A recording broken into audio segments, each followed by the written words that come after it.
Hello అండి అందరికీ. బయట కోతులు ఉన్నాయని చెప్పేసి చూసుకుంటూ వెళ్తున్నానండి. ఎక్కడికి వెళ్తున్నానంటే తెలిసిపోయింది కదా, మల్లె చెట్టు దగ్గరికి అనమాట. సో ఈవినింగ్ టైము మల్లెపూలు కోస్తున్నప్పుడు తీసిన వీడియో అండి ఇది. చూసారు కదా, మాకైతే ఉంది ఒకే ఒక్క చెట్టు అనమాట, కానీ పువ్వులు మాత్రం ఫుల్గా వస్తాయండి. మేమైతే ఎవ్రీ ఇయర్ సంక్రాంతి అయిపోయిన తర్వాత పైన మొత్తం మల్లె చెట్టుని కట్ చేసేస్తామండి. సో అప్పుడు తర్వాత మంచిగా ఇగుర్లు వచ్చేసి పువ్వులు ఫుల్గా వస్తాయి అన్నమాట.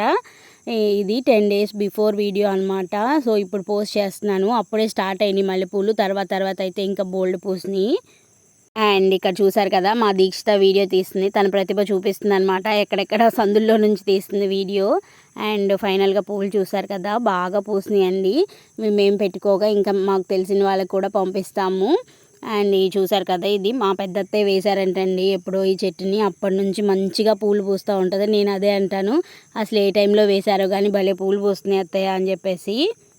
ఈజీగా 4-5 మూరలు అవుతాయండి పువ్వులు కడితే. మేమైతే మాకు సరిపడా ఉంచుకొని తెలిసిన వాళ్ళకి ఇస్తా అని చెప్పాను కదా. సో ఆవిడ మొన్న అంటున్నారు, మేము లాస్ట్ టైం పంపించిన పూలతో వాళ్ళ మనవరాలకి పూల జడ వేశారంట.